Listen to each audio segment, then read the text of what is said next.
എല്ലാവർക്കും നമസ്കാരം. ഈ ഗോപാലകൃഷ്ണൻ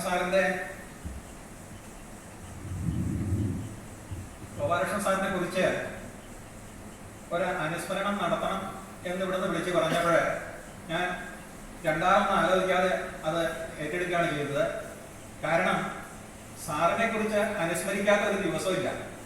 എന്നും രാവിലെ എഴുന്നേറ്റ് കഴിഞ്ഞാൽ ഈ സാറിനെ അനുസ്മരിച്ച് അദ്ദേഹത്തിന്റെ മെസ്സേജുകൾ പോസ്റ്റ് ചെയ്തുകൊണ്ടാണ് ഇന്നും കടന്നുകൊണ്ടിരിക്കുന്നത്. അപ്പോൾ പിന്നെ ഈ ഉള്ളിലുള്ള അനുസ്മരണം അത് പുറത്തൊന്ന് പറഞ്ഞാൽ മതിയല്ലോ എന്ന ചിന്തയിലാണ് ഞാൻ ഇവിടെ വന്നത്. ഇപ്പം അദ്ദേഹത്തോടുള്ള ആ ഒന്നിച്ച് നടന്നിട്ടുള്ള കാര്യങ്ങൾ തൽക്കാലം പറയാൻ ഉദ്ദേശിക്കുന്നുള്ളൂ. സാറുമായിട്ട് ഏറെക്കുറെ ഒരു 24 വർഷത്തെ പരിചയം എനിക്കുണ്ട്.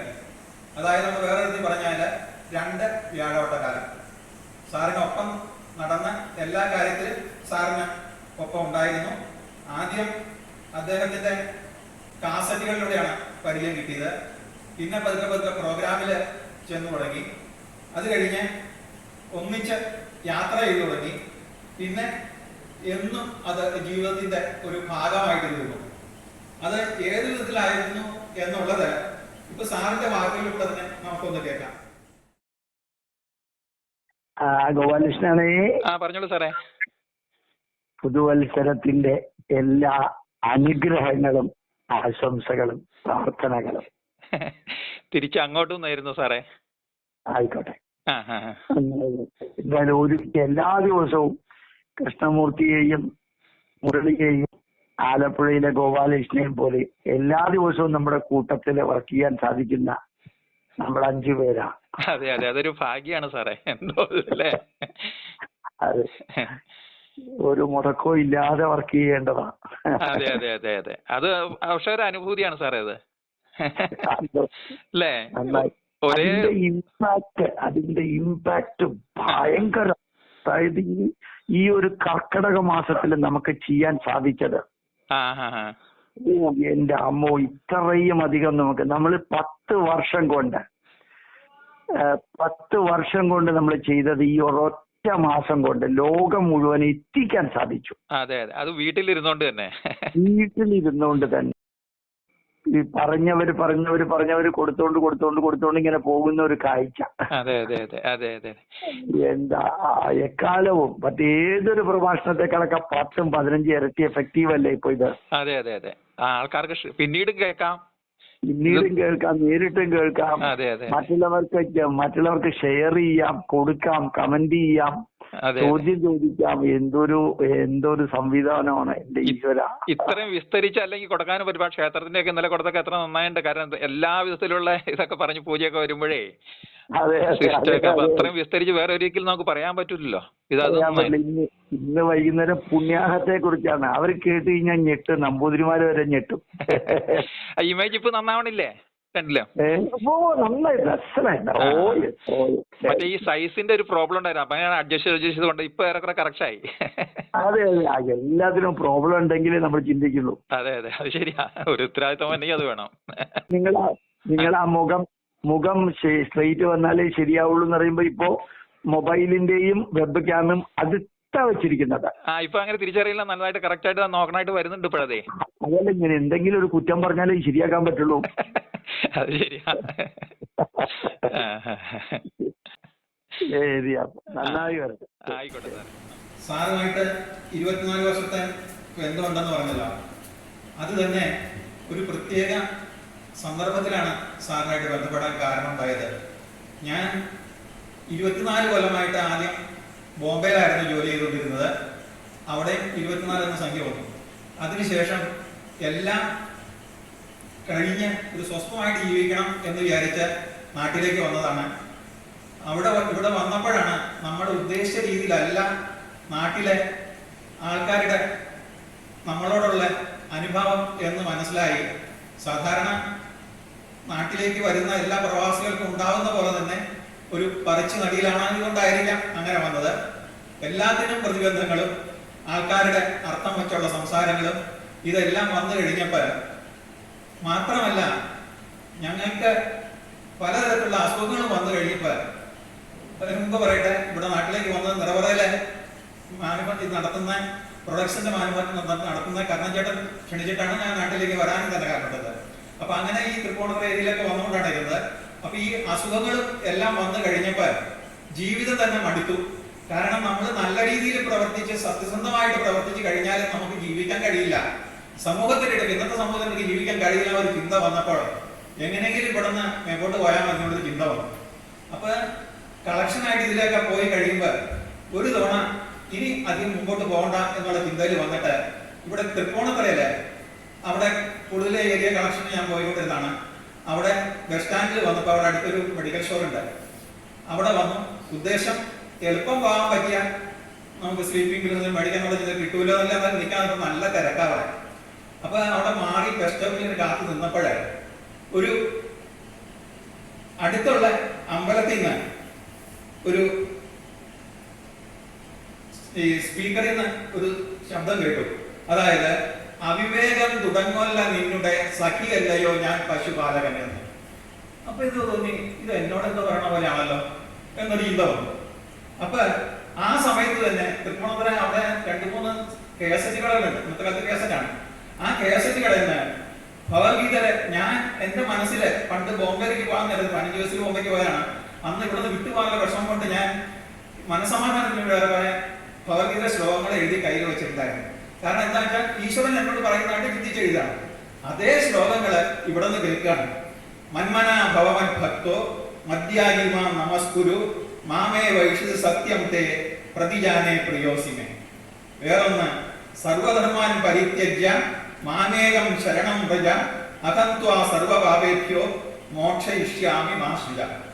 ഈ വാക്കുകൾ കേട്ടപ്പോ ഇത് ഞാൻ ഉദ്ദേശിച്ച വാക്കുകൾ ഇവിടെ നിന്ന് വരുന്നല്ലോ എന്നൊരു ചിന്ത വന്നു. അതിന്റെ അർത്ഥം നമ്മൾ പച്ചയ്ക്ക് പറഞ്ഞു കഴിഞ്ഞാൽ വെറുതെ ഓരോന്നും ചിന്തിച്ചു കൂട്ടാതെ നീ ധൈര്യമായിട്ട് ഇങ്ങോട്ട് പോരെ, നിന്റെ വിഷമങ്ങൾ ഞാൻ മാറ്റിത്തരാം, എന്റെ പ്രിയപ്പെട്ടവനല്ലേ നീ എന്ന് പറയുന്ന രീതിയിലാണ് ഞാൻ അക്സെപ്റ്റ് ചെയ്തത്. പക്ഷെ ഈ സൗണ്ട്, ഈ ശബ്ദത്തിൽ, സാറിന്റെ ശബ്ദത്തിൽ ഒരു പ്രത്യേകത ഉണ്ടല്ലോ. അപ്പൊ അത് മനസ്സിലേക്ക് ഇങ്ങനെ എന്തോ കേട്ട പോലെ ചിന്ത തോന്നി. അപ്പോഴ് ഈ ഇതില് ഞാൻ ചിന്തിച്ച കാര്യങ്ങള് എന്നോട് എന്റെ പ്രവൃത്തി മോശമായിട്ടിരുന്നു, അതിലേക്ക് വേണ്ട നീ എന്നിലേക്ക് പോകുന്നതായിട്ട് ഈശ്വരൻ പറഞ്ഞാൽ എനിക്ക് തോന്നിയത്. അപ്പൊ ഞാൻ ഓടി ചെന്ന് ആ കടയിൽ ചെന്നു. കേസരി കടയിൽ ചെന്ന് ചോദിച്ചപ്പോഴാണ് പറഞ്ഞത് ഇത് ഒരു ഡോക്ടർ ഗോപാലകൃഷ്ണനാണ്, തൃപ്പൂണിത്തുറക്കാരൻ തന്നെയാണ്, പക്ഷെ അദ്ദേഹം CSRലെ സീനിയർ സയന്റിസ്റ്റ് ആണ്, ഇപ്പൊ തിരുവനന്തപുരത്താണ് എന്ന് പറഞ്ഞു. അപ്പൊ ഞാൻ പറഞ്ഞാൽ ആ കേസറ്റ് ഒന്ന് കിട്ടുമെന്ന് ചോദിച്ചു. അപ്പൊ അവര് 2 കേസറ്റ് ഞാൻ സെലക്ട് ചെയ്തു. അതായത് അത് ഒരു കേസറ്റ് ഉള്ളത് മനസ്സിനെ സ്വാധീനിക്കുന്ന മന്ത്രങ്ങൾ, വേറൊന്ന് ധർമ്മവും ആചാരവും. ഇത് 2 ഞാൻ മേടിച്ചു. അപ്പോൾ ഈ സ്ലീപ്പിംഗ് പിൽസ് മേടിക്കാൻ വച്ചിരുന്ന പൈസ കൊണ്ടാണ് ഇത് മേടിച്ചത്. ഈ 2 കേസറ്റ് മേടിച്ചുകൊണ്ട് വീട്ടിൽ പോയിരുന്നു. വീട്ടിൽ പോയിരുന്ന ആദ്യം മനസ്സിനെ സ്വാധീനിക്കുന്ന മന്ത്രങ്ങൾ കേട്ടു. കാരണം എന്റെ മനസ്സിനെയാണല്ലോ അത് സ്വാധീനിക്കണ്ടേ. ആ മന്ത്രങ്ങൾ കേട്ടപ്പോഴും ഇതെല്ലാം സാധാരണ കേൾക്കുന്നതാണ്, എന്റെ മനസ്സിനകത്ത് സ്വാധീനിച്ചില്ല. പക്ഷെ ധർമ്മവും ആചാരവും എന്ന ഇത് കേട്ടപ്പോഴ് എന്തോ എന്നോട് പണ്ട് എന്തോ അടുപ്പം വന്ന് പറയുന്ന പോലെ എനിക്ക് തോന്നി. അതല്ല, ഈ ശബ്ദത്തിനും ഒരു സാറിന്റെ ശബ്ദത്തിന്റെ പ്രത്യേകതയുണ്ട്. ഇതൊക്കെ ഞാൻ എന്നോ കേട്ട് മറന്നാണല്ലോ എന്നൊരു ചിന്ത വന്നു. അപ്പൊ ഇത് കഴിഞ്ഞ് ഇനി വേറൊരു കാര്യം പറയാം. കാരണം ഞാൻ എന്നും ചെറുപ്പത്തില് പണ്ട് കാലത്ത് ഒരു പ്രത്യേക സ്വപ്നം കാണും. അതെന്നെ വോട്ട് ചെയ്തുകൊണ്ടിരിക്കുകയായിരുന്നു. അതായത് നോർത്ത് ഇന്ത്യയിൽ എവിടെയാണ്, നോർത്ത് ഇന്ത്യ എന്ന് പറഞ്ഞാൽ ബോംബെ ജംഗ്ഷൻ നോർത്ത് ഇന്ത്യ മനസ്സിലായിട്ടോ, പക്ഷെ എവിടെയോ ഇടിഞ്ഞു പൊളിഞ്ഞെടുക്കുന്ന ഒരു ഗ്രാമമാണ്. ആ ഗ്രാമത്തിലേക്ക് ഞാൻ ആരെ അന്വേഷിച്ച് ഒരു വൈകുന്നേരം ഇങ്ങനെ നടന്നു പോവുകയാണ്. ആ പോകുമ്പോൾ എന്റെ മുമ്പിൽ ഒരാൾ വഴികാട്ടിയുണ്ട്. ചുറ്റിനും ശത്രുക്കളാണെന്ന് കണ്ടൊക്കെ തകർത്തിട്ടൊക്കെയാണ്.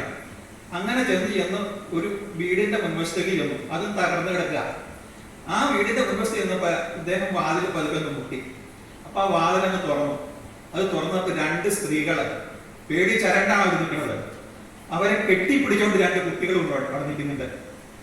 അവര് അപ്പൊ ആ കണ്ണുകളിൽ ഒരു പ്രത്യേകത ചെയ്തിട്ടുണ്ട്. കാരണം അവർക്ക് തന്നെ ജീവിക്കാൻ പറ്റുമെന്നറിയില്ല, ഈ വന്ന എനിക്ക് ജീവിക്കാൻ പറ്റുമെന്നറിയില്ല, ശത്രുക്കൾ എപ്പോഴും ചാടി വീഴാനാണ്. ആ തരത്തിൽ ഒരു കണ്ണിലൊരു പ്രത്യേകതയാണ് അവരെ കണ്ടത്. ഇത് കഴിഞ്ഞ് അങ്ങോട്ടും ഇങ്ങോട്ടും നോക്കി മൗനം കൊണ്ട് വർത്താനം സംസാരിച്ച് തിരിച്ചു പോകുന്നു. അപ്പോഴും പേടിച്ചാണ് പോകുന്നത്. ഇടയ്ക്ക് വെച്ച് എന്റെ തലയുടെ പുറവശത്ത് എന്തോ ഒരു ഇടിമിന്നൽ അത് തോന്നി. പിന്നെ ഞാൻ മറന്നുപോകും. ഇങ്ങനെ കൂടെ സ്വപ്നം കണ്ടുകൊണ്ടിരുന്നു. അപ്പോഴാണ് ഈ സാറിന്റെ ഇത് കണ്ടത് ഇതൊക്കെ ഉണ്ടായത്. ഇതെല്ലാം കഴിഞ്ഞ് ഞാൻ സാറിനോട് ഇങ്ങനെ നിങ്ങൾക്ക് ഇത് ചർച്ച ചെയ്യാത്ത വിഷയങ്ങളില്ല അതേ രീതിയിൽ പറഞ്ഞുകൊണ്ടിരുന്നപ്പോൾ ഈ കാര്യം ഞാൻ സാറിനോട് പറഞ്ഞു, ഇങ്ങനെ ഞാൻ കാണാറുണ്ടായിരുന്നു. അപ്പോഴാണ് സാറ് പറയുന്നത്, സാറിന് എപ്പോഴും ഒരു പ്രത്യേക വിഭാഗത്തോട് ദേഷ്യമുണ്ട്, എന്ത് ചെയ്താലും സാറിന് ദേഷ്യ. അപ്പൊ സാറ് അവിടെ തിരുവനന്തപുരത്ത് ഒരു ശാസ്ത്രികളോ ഉണ്ട്, അദ്ദേഹത്തോട് ചോദിച്ചു എനിക്ക് എന്താ ഇങ്ങനെ ചിന്ത വരാൻ കാരണം എന്ന് ചോദിച്ചു. അദ്ദേഹം പറഞ്ഞു, അതോ കഴിഞ്ഞ ജന്മം നിങ്ങള് വാരണാസി ക്ഷേത്രത്തിലെ പൂജാരിയായിരുന്നു, നിങ്ങളെ അന്ന് അറംഗസീബിന്റെ പടയാളികളെ തലയ്ക്ക് ചുറ്റി പിടിച്ച് വലിച്ചഴിച്ച് വെളിയിൽ കൊണ്ടുവന്നിട്ട് വെട്ടി കൊന്നതാണെന്ന് പറഞ്ഞു. ഞാനിത് ബന്ധപ്പെടുത്തി, കാരണം ഈ അപ്പോൾ ഒരു പക്ഷേ ഞങ്ങൾ ഒന്നിച്ച പ്രകാരം ഞാൻ നേരത്തെ എന്ത് സ്വപ്നം കണ്ടായിരുന്നു, ഈ ഇപ്പോഴത്തെ സ്പൈഡർമാനൊക്കെ പോലെ പ്രത്യേക പറക്കുന്നുണ്ടല്ലോ, അതേ രീതിയിൽ ഞാൻ എന്റെ കൂട്ടുകാരനെ പറക്കണായിട്ട് സ്വപ്നം കണ്ടിട്ടുണ്ട്. അത് നടക്കുന്ന കാര്യമല്ല. പക്ഷെ ഇങ്ങനെ കിടന്ന് ഇതൊക്കെ കൂട്ടിച്ചേർന്നപ്പോൾ ഒരു പക്ഷെ ഞാൻ അന്ന് അന്വേഷിച്ച് പോയത് ഇദ്ദേഹം പോയതിനു ശേഷം തകർത്തന്റെ ഈ വീട്ടിലേക്കായിരിക്കും പോയത് എന്ന് ഞാൻ മനസ്സിൽ സങ്കല്പിച്ചു. സാറിനോട് ചോദിച്ചപ്പോൾ ആയിരിക്കാം, നമ്മുടെ ജന്മതായിരിക്കാം എന്ന് പറഞ്ഞു. അതുപോലുള്ള വർത്തമാനം ഞങ്ങൾ പറയും. കാരണം സാറിനെ ഏത് വിധത്തിലും ഉപദേശിക്കാനുള്ള അധികാരം എനിക്ക് തന്നിട്ടുണ്ട്. ഞാൻ ആവശ്യത്തിന് അനാവശ്യം സാറിനെ ഉപദേശിക്കാനും ചെയ്യാറുണ്ട്. അങ്ങനെ പല ഇഷ്ടം പറയേണ്ട സമയം ഇവിടെ എല്ലാവർക്കും സംസാരിക്കാൻ കിടക്കാണ്. പിന്നെ ഒന്ന് ഇതുപോലെ എന്റെ അച്ഛന് തൃപ്പൂണിത്തുറ കോവിലകത്ത് കണ്ണുജീവനായിരുന്നു. അതുകൂടാതെ തന്നെ അവിടെ ധന്വന്തരി പരീക്ഷയിൽ അദ്ദേഹം ജോലി ചെയ്തുകൊണ്ടിരുന്നു. അപ്പോഴ് അദ്ദേഹത്തിന് ഒരു കൂട്ടുകാരനുണ്ടായിരുന്നു. ഈ സാറിന്റെ അതേ അവരാണ് വന്ന് അദ്ദേഹത്തിന് പശുവിന്റെ പാല് കൊണ്ടു കൊടുക്കും. എന്നിട്ട് അവർ ഒന്നിച്ചാണ് തൃപ്പൂണിത്തുറ കുളത്തിൽ പോയി കുളിച്ച് അമ്പലത്തിൽ തൊഴുന്നതും ഈ കോവിലകത്തേക്ക് പോകുന്നു, കഥകളി കാണുന്നൊക്കെ ഒരു ഒന്നാണ്. അദ്ദേഹം ഈ ഓണം വിഷു തിരുവാതിര സമയത്ത് അവിടെ തൃപ്പൂണിത്തുറ മാത്രം കിട്ടുന്ന ഒരു കുട്ടിപ്പപ്പടം ഉണ്ട്. ഈ കുട്ടിപ്പപ്പടം അച്ഛന് കൊടുത്തിട്ട് പറയും, ഇത് നിങ്ങളുടെ മോന് കൊടുത്തോ, എനിക്ക് ഇതുപോലെ ഒരു മോനുണ്ട് എന്ന് പറഞ്ഞു കൊടുത്തു. ഇത് ഞാൻ അറിഞ്ഞതെന്താ വെച്ച് കഴിഞ്ഞാൽ സാറിന്റെ മൂത്ത ചേട്ടൻ ശ്രീനിവാസ സാറുണ്ട്. അപ്പൊ ഞങ്ങൾ ഈ കണ്ട് പരിചയത്തിൽ സാറിന്റെ ചോദിക്കുമ്പോൾ സാറ് പറഞ്ഞു അത് സത്യമാണ്. എന്റെ അച്ഛൻ ഈ പാല് കൊണ്ട് കൊടുത്ത വന്നിട്ടുള്ളത് പണ്ട് കഥതാരെന്ന് പറഞ്ഞു. ഇനി സാറിന്റെ അറിയാൻ ഇടവന്നത് ഇതുപോലെ തന്നെ ഞാൻ ഈ കേസറ്റ് കേട്ടതിന് ശേഷം നേരെ സാറിന്റെ വീട്ടിലേക്കാണ്. ഞാൻ വീട്ടിൽ ചെന്നപ്പോൾ സാറിന്റെ മൂത്തയുടെ ശ്രീനിവാസ സാറായിട്ടുണ്ടായിരുന്നത്. അദ്ദേഹമാണ് പിന്നെ എന്നെ പരിചയപ്പെടുത്താൻ തുടങ്ങിയത്. അതായത് ഇവനിവിടെ താമസിച്ചിരുന്നു, എന്റെ കാര്യങ്ങളൊക്കെ പറഞ്ഞു. അപ്പൊ നിങ്ങൾക്ക് ഒരു കാര്യം ചെയ്യാം, ഇവിടെ നിന്ന് വിളിക്കാൻ വേണമെങ്കിൽ അവർക്ക് തിരുവനന്തപുരത്തല്ല വിളിക്കാന്ന് പറഞ്ഞു. അന്ന് ലാൻഡ് ഫോണേ ഉള്ളൂ. ഈ ലാൻഡ് ഫോണിൽ എനിക്ക് കറക്കി വിളിച്ചു തന്നു. ഞാൻ സാറെടുത്തു. സാറിന് പറഞ്ഞു, ഞാൻ ഇങ്ങനെ അങ്ങയുടെ കേസറ്റൊക്കെ കേട്ടു, എനിക്കൊരു മെമ്പർഷിപ്പ് എടുത്താൽ കൊള്ളാമെന്നുണ്ട്, എന്നാൽ എനിക്ക് കാണാൻ പറ്റുന്ന വെച്ചു. അപ്പൊ എടുത്ത വഴിയെ സാറ് ചോദിച്ചത് നിങ്ങൾ എവിടെ നിന്നാ ഇപ്പൊ വിളിക്കുന്നത്?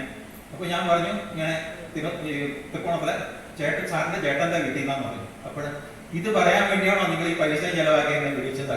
എനിക്കൊരു ഷോക്കായി പോയി. കാരണം പൈസ എന്റെ പൈസ ഇല്ല ചെലവാക്കിയതേ, സാറിന്റെ വീട്ടിലെ സാറിന്റെ ചേട്ടന്റെ പൈസ ഞാൻ ചെലവാക്കിയതല്ല ഒരു തൊലിയിട്ടായത്. ഞാൻ കണ്ടടിച്ചു പോയി. അപ്പൊ എനിക്കൊരു വിഷമം തോന്നി. പക്ഷെ എന്റെ മനസ്സിലാരണോ പറയുന്നു, ആരോ പറയുന്നു, നിനക്ക് പിന്നീട് അദ്ദേഹം നിന്നെ മനസ്സിലാക്കുന്നു. അതുപോലെയാണ് പിന്നെ ഓരോ പ്രോഗ്രാം. അപ്പൊ ശ്രീനിവാസാണ് എന്നെ കൊണ്ടുപോകും ഓരോ പ്രോഗ്രാമുള്ള സമയത്ത്. ആ പ്രോഗ്രാം സമയത്ത് ഞാൻ സ്റ്റാളിൽ നിൽക്കും. അപ്പൊ ഈ സ്റ്റാളിൽ നിൽക്കുമ്പോൾ സാറ് ഇടയ്ക്കിടെ അതിലെ കടന്നു പോകുമ്പോൾ ഞാൻ എന്റെ അറിവ് വെച്ച് ഞാൻ അവർക്ക് വിവരിച്ചു കൊടുക്കുന്ന സാറ് കേട്ടു. അങ്ങനെയാണ് പതുക്കെ പതുക്കെ എന്തിലോ എന്തോ ഒരു ഇതുണ്ടെന്ന് പറഞ്ഞാൽ ഞങ്ങൾ അടുക്കാൻ കാരണം. അങ്ങനെയാണ് പിന്നെ ഒന്നിച്ച് ഒപ്പം എല്ലാ ദിക്കിലും പോകുമ്പോൾ വിളിക്കും. അങ്ങനെ ഒന്നിച്ചു കൊണ്ടി പാലക്കാട്ട് മറ്റേ ചിലപ്പോൾ 5 പ്രഭാഷണം ഒരു ദിവസം ഉണ്ടാവാറുണ്ട്. രാത്രി 10-11 മണിയാവും വരുമ്പോ. അത് കഴിഞ്ഞ് തിരിച്ചു വരികയും ചെയ്യണം. അപ്പൊ തിരിച്ച് ഒന്നിച്ച് വരുമ്പോ പിന്നെ ഞങ്ങൾ ഇതെല്ലാം മറന്ന് ജീവിതത്തെ പല കാര്യങ്ങളും തമാശയും പറഞ്ഞൊക്കെയാണ് വന്നത്. അത് കഴിഞ്ഞിട്ട് ഇവിടെ വന്ന് ഇരിക്കും. ഒരു ദിവസം ഇവിടെ തങ്ങും. ഇവിടെ തങ്ങുമ്പോ ഒരു പ്രത്യേകത, ഈ ആലിന്റെ ചോട്ടില് സാറും ഞാനും കൃഷ്ണമൂർത്തി ഉണ്ട്, പിന്നെ മുരളിച്ചേട്ടനുണ്ട്. ഞങ്ങള് 4 പേരുടെ ഇവിടെ ഒരു അത്താഴം കഴിഞ്ഞാൽ ഇവിടെ ഇരുന്ന് ചർച്ചകളാണ്. പുരാണ ഇതിഹാസമൊന്നും അല്ല പറയുന്നത്, ജീവിതത്തിൽ അനുഭവിച്ച ദുഃഖങ്ങളും ഈ വക കാര്യങ്ങളൊക്കെ പറഞ്ഞു ഞങ്ങൾ പോകും. രാത്രി 11 കാര്യം ഞങ്ങൾ അറിയില്ല. അങ്ങനെ ആ ഒരു എന്ത് വന്നാലും സാർ ഇവിടെ വന്നിട്ട് ഈ ഇവരോടൊപ്പം ചർച്ച ചെയ്തിട്ട് ഞങ്ങൾ പാടുള്ളൂ. ഇങ്ങനെയാണ് ആ കാര്യങ്ങളൊക്കെ നടന്നുകൊണ്ടിരുന്നത്. പിന്നെ യൂട്യൂബിന്റെ തുടങ്ങി. യൂട്യൂബിന്റെ കൂടുതലും ഇത് സ്പ്രെഡ് ആയത് കോവിഡിന് ശേഷമാണ്. അപ്പൊ കോവിഡിന് ശേഷം ഒരു സാർ എന്നോട് പറഞ്ഞു, ഇങ്ങനെ എന്റെ പ്രഭാഷണത്തിൽ നടത്തില്ല, ഞാൻ ഇങ്ങനെ യൂട്യൂബ് തുടങ്ങാണ്, പക്ഷെ പ്രഭാഷണം എന്റെ കൂട്ടത്തിൽ ഉണ്ടാവണം. അത് നമ്മൾ മരിക്കുന്നവരെ നമ്മൾ ആ ബന്ധം തുടങ്ങണം എന്ന് പറഞ്ഞു. ശരി എന്ന് ഞാൻ പറഞ്ഞു. അങ്ങനെയാണ് സാറ് യൂട്യൂബിൽ കയറി ഹൈ ലെവലിലായി. ഇത് ഓരോ ദിവസം 11, 12, ചിലപ്പോൾ 15 വരെ മെസ്സേജുള്ള സാറ് എനിക്ക് അയച്ചു തരും. എനിക്ക് അയച്ചിട്ട് ഞാൻ അവിടെ നിന്നാണ് തമ്പനയിൽ തയ്യാറായിട്ട് അയച്ചുകൊണ്ടിരുന്നത്. ഇന്ന് ഞങ്ങൾ ഓരോരോ കാര്യങ്ങൾ ചർച്ച ചെയ്യുമ്പോൾ ഈ ശാസ്ത്രത്തെ പറ്റി ഒക്കെ പഠിക്കാനായിട്ട് സാറ് പറയുന്നത്, കാരണം സാറ് ശാസ്ത്രത്തിൽ പറയാൻ തുടങ്ങിയത് മാധവജിയുടെ ഇതുകൊണ്ടാണെന്ന് പറഞ്ഞു. കാരണം ഒരു തവണ സാറിന്റെ തിരുവനന്തപുരം വീട്ടിലേക്ക് മാധവജി കടന്നു വരികയാണ്. വേർപ്പൊലിച്ച വന്നിട്ട് പറഞ്ഞു, ഞാൻ നിന്നെ ഒരു കാര്യം ഏൽപ്പിക്കുകയാണ്, നീ ഇപ്പൊ സയന്റിസ്റ്റാണ്, അപ്പൊ എനിക്ക് സയൻസ് പരമായിട്ട് അത്ര അറിവില്ലെങ്കിലും ഞാൻ ഈ കാശ്മീരി പണ്ഡിറ്റുകളുമായിട്ടുള്ള ബന്ധങ്ങളെ വെച്ച് ഞാൻ പലരും എഴുതിയിട്ട് എല്ലാം ചെയ്യുന്നത്, പക്ഷെ നീ അതിനൊക്കെ ശാസ്ത്ര രീതിയെ വിവരിച്ചു കൊടുക്കണം ജനങ്ങൾക്ക് എന്ന് പറഞ്ഞു.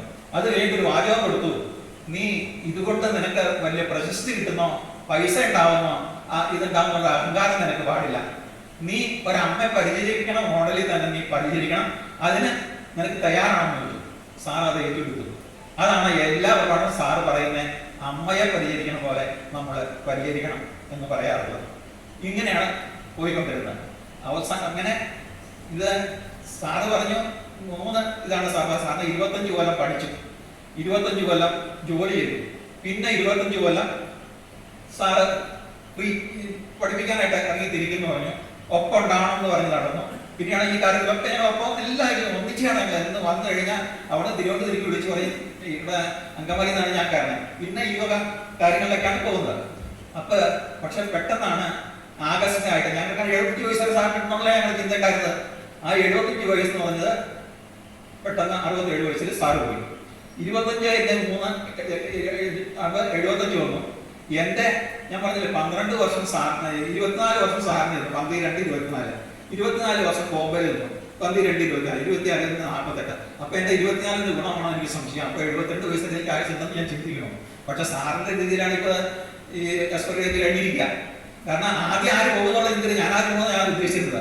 പക്ഷെ സാറ് പോയി. എന്തോ കാരണത്താല് ഇപ്പൊ സാറിന്റെ ആ മെസ്സേജ് 24 ഇതും പറയുന്നത് 24,000 മെസ്സേജ് സാർ യൂട്യൂബിൽ കൊടുത്തിട്ടുണ്ട്. ഇത് മുഴുവൻ സാറിന്റെ മക്കളും ചേട്ടന്റെ എല്ലാവരും കൂടി എന്നെ ഏൽപ്പിച്ചു. 1.5 കൊല്ലം ഞാനത് ഏറ്റെടുത്തില്ല. കാരണം എനിക്കത് എടുക്കുമ്പോൾ സാറിന്റെ ഓർമ്മ വരും, ഞാൻ കരഞ്ഞു പോകും. ഞാൻ അവിടെ ചെന്ന് സാറിന്റെ മോനെ ഹരീഷിനോട് പറഞ്ഞു, ഞാൻ മൂർത്തികളിൽ പോയാണ് പറഞ്ഞത്, ഇത് ഒഴിവാക്കുക, എനിക്ക് പോയാൽ നിങ്ങൾ ആരെങ്കിലും തുടങ്ങാൻ എന്ന് പറഞ്ഞു. അവർ തുടങ്ങാന്ന് പറഞ്ഞാൽ അത് തുടങ്ങുന്നില്ല. അപ്പോഴാണ് ഇവിടെ വന്നപ്പോൾ, കഴിഞ്ഞ കൊല്ലം ഇവിടെ വന്നപ്പോഴാണ് സാറിന്റെ ചേച്ചി പറഞ്ഞു, സാറ് പ്രഭാകരൻ ഫോൺ ചെയ്തുകൊണ്ടിരിക്കാറുണ്ടായിരുന്നു ഞാൻ ചെല്ലുമ്പോൾ. ഇപ്പൊ തിരുവനന്തപുരം വെച്ചാണ്, ഒറ്റയ്ക്കാണല്ലോ താമസം, മോനുണ്ട്. അപ്പൊ ആഹാരം കൊണ്ട് ചെല്ലുമ്പോൾ ചിലപ്പോൾ എന്നെ വഴുക്ക് പറയും, എനിക്ക് ഇതിന്റെ ആഹാരം വേണ്ട, ഒന്നും വേണ്ട, കൊണ്ടുപോകുന്ന പറയും. അപ്പൊ ചോദിക്കും, എടാ നീ ഇതൊക്കെ ദേഷ്യപ്പെട്ടിരുന്ന നിനക്ക് ശേഷം ആരാണ് എന്ന് പറഞ്ഞതെന്ന് പറയും. അപ്പൊ പറയും, എന്റെ സബ്ജക്ട് അത് പ്രഭാകരൻ നായർ ഇട്ടോളും എന്ന് പറഞ്ഞുകൊണ്ട് കഴിഞ്ഞോടവിടെ നമുക്ക് എന്നെ കെട്ടിപ്പിടിച്ച് കരഞ്ഞു. അപ്പോഴാണ് എനിക്ക് തോന്നുന്നത് സാറെന്തോ മനസ്സിൽ കണ്ടോ. അത് തന്നെയല്ല, സാധാരണ യൂട്യൂബില് 6 മാസം നമ്മൾ ചെയ്യാണ്ടിരുന്നത് പോണ്ടതാണ്. എന്റെ പാസ്വേഡ് മാറ്റി കൊടുത്തതിന് ശേഷവും 1.5 കൊല്ലത്തിന് ശേഷം കഴിഞ്ഞ ജൂലൈയില് ഞാൻ ഇവിടെ പറഞ്ഞപ്പോ മക്കളും പറഞ്ഞു, ആനന്ദ് പറഞ്ഞു, അങ്കിള് തന്നെ ഏറ്റെടുക്കണം എന്ന് പറഞ്ഞ് അവർ നോക്കിയപ്പോൾ അവരിലൊന്നും വർക്ക് ചെയ്യണില്ല. പക്ഷെ എന്റെ എപ്പോഴും വർക്ക് ചെയ്യുന്നുണ്ട്. അങ്ങനെയാണ് അവർ കംപ്ലീറ്റ് യൂട്യൂബിൽ തന്നെ ഏൽപ്പിച്ചത്. ഇപ്പൊ ഡെയിലി 3 എണ്ണം വെച്ച് ഈ 24,000 അക്കം വെച്ച് 24,000 ഓരോന്നും കൊടുത്തുകൊണ്ടിരിക്കുന്നു.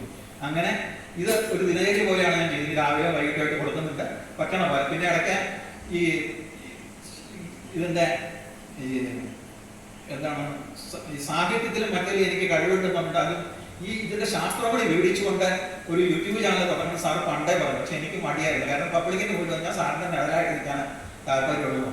പക്ഷെ അത് കൂടെ സാറ് നിർബന്ധിച്ചാണ് എന്നെ കൊണ്ട് പാഠാറിവുന്നുണ്ട് സാറ് തന്നെ തുടങ്ങിയിട്ടുള്ളൊരു ചാനൽ തന്നു. അതാണ് ഇതുവരെ നേരത്തെ കൊണ്ടുവന്നിരുന്നത്. അന്നത്തെ ഈ ശാസ്ത്രീയപരമായിട്ടുള്ള കാര്യങ്ങൾ ഈശ്വര സംഘടന എന്റെ ചിന്തയില്ല. കാരണം തലച്ചോറാണ് ഈശ്വരൻ എന്ന് പറയുന്നത്, ഈ ബ്രെയിനിൽ നിന്നാണ് മറ്റെല്ലാം ഉടപ്പെടുന്നത്.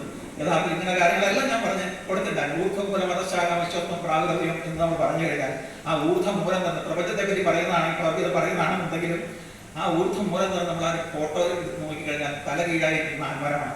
ആ തല കീഴായിരിക്കുന്ന ആത്മരം എന്ന് പറയുന്നത് നമ്മൾ നേർവസിസ്റ്റ് എടുത്തു കഴിഞ്ഞാൽ മുകളിലിരിക്കുന്ന ആ തലച്ചോറാണ് നമ്മുടെ റൂട്ട്. അവിടെ നിന്ന് ഇപ്പോട്ട് പോവുകയാണ്. ഇങ്ങനെയാണ് പോകുന്നത്. ഞാൻ കൂടുതൽ വിളിക്കുന്നില്ല, ഇദ്ദേഹത്തിനൊക്കെ പറയാനുണ്ട്. അപ്പൊ ഇനിയും സന്ദർഭം കിട്ടുമ്പോൾ പറയാം. അപ്പൊ ഇങ്ങനെയാണ് പോയിക്കൊണ്ടിരുന്നത്. മരിക്കുന്നതിന് അസുഖത്തിൽ പെടുന്നതിന് ഒരാഴ്ച മുമ്പ് വീട്ടിൽ വന്നു, ഞങ്ങളോട് ഒപ്പം ഇരുന്ന് ആഹാരം കഴിച്ചു. അതുകൂടാതെ ഞങ്ങൾ ആ അവസാന മാസങ്ങളില് മൂവാറ്റുപുഴയില് സുരേന്ദ്രൻ ചേട്ടനും വീഡിയോ മോഹനും ഞങ്ങൾ 3 പേരും ഒന്നിച്ച് ഒരു ദിവസം മുഴുവൻ ഇരുന്ന് ഇതുപോലെ കാര്യങ്ങൾ പറഞ്ഞ് ഞങ്ങൾ സമയം തള്ളി നിൽക്കാറുണ്ടായിരുന്നു. ഒരു ദിവസം ഒരിക്കലും പ്രതീക്ഷിക്കാത്ത ഒരു സമയത്ത് സാറിൻ്റെ ഒരു ഓഡിയോ സന്ദേശം എനിക്ക് വാട്സാപ്പിലൂടെ ലഭിച്ചു. ഒരു മനുഷ്യന് വളരെ അപൂർവമായിട്ട് ഒരിക്കൽ മാത്രം ലഭിക്കാവുന്ന നോബൽ സമ്മാനത്തെക്കാളൊക്കെ വലിയ ഒരു പാരിതോഷികമായിട്ട് എനിക്ക് അനുഭവപ്പെട്ട ആ സന്ദേശത്തെ കൂടി ഞാനിവിടെ നിങ്ങൾക്കായിട്ട് പങ്കുവയ്ക്കുകയാണ്. എൻ്റെ പ്രഭാകരൻ നായരെ, ഇന്നത്തെ യൂട്യൂബിൻ്റെ ടൈറ്റിൽ കണ്ടാൽ എങ്ങനെയാണ് ഇതിനേക്കാളും വലിയൊരു പെർഫെക്ഷൻ സാധിക്കുക? അത്ര സൂപ്പറായിട്ടുണ്ട്. എൻ്റെ അമ്മേ, എന്താ പറയുക, ഒരു ബിഗ് സല്യൂട്ട് എൻ്റെ പ്രഭാകരൻ നായർക്ക് ഞാൻ തരിക. കത്തുന്ന അതേ ചിത്രം കൊടുത്തിട്ട് സന്തോഷമുണ്ട് കേട്ടോ, അഭിനന്ദനമുണ്ട്, അനുഗ്രഹമുണ്ട്, പ്രാർത്ഥനയുണ്ട്. പ്രണാമം. ഇതെല്ലാം ഈ പറയാനിരുന്ന ഇങ്ങനെ പറഞ്ഞു പോകുന്ന സമയമോടെ ഞാൻ അറിയില്ല. അത് ഞാൻ വിളിച്ച് ചോദിക്കാൻ കാരണം, ഞാൻ നേരത്തെ സാറിനോട് വിളിച്ച് ചോദിച്ചു എനിക്ക് എത്ര മിനിറ്റ് ഉണ്ടെന്ന്. എന്നോട് മറുപടി പറഞ്ഞില്ല. ഇവിടെ വന്നപ്പോഴാണ് മാക്സിമം 10 മിനിറ്റ് തോന്നും. ഇപ്പോഴും ആയോന്ന് എനിക്കറിയില്ല, കാരണം പറയാൻ കിടക്കുന്നത് ഞാൻ പറഞ്ഞു പോകും. അതുകൊണ്ട് ഇവിടെ ഇദ്ദേഹത്തിനെ എനിക്ക് നേരത്തെ തന്നെ നമ്മുടെ മുഖ്യമായിട്ട് പ്രഭാഷണം നടത്തുന്ന അദ്ദേഹം എറണാകുളത്തുള്ള ശാസ്ത്ര പ്രോഗ്രാമൊക്കെ ഒപ്പം ആക്റ്റീവായിട്ട് ഉപയോഗിച്ചിരുന്ന അദ്ദേഹമാണ്. അപ്പൊ അദ്ദേഹത്തിന് നിങ്ങളോട് വളരെയധികം സംസാരിക്കാനുണ്ടാവും. ഞാൻ ഇനി ആരെയും ഒരു തടസ്സമായിട്ട് നിൽക്കുന്നില്ല. എല്ലാവർക്കും നമസ്കാരം.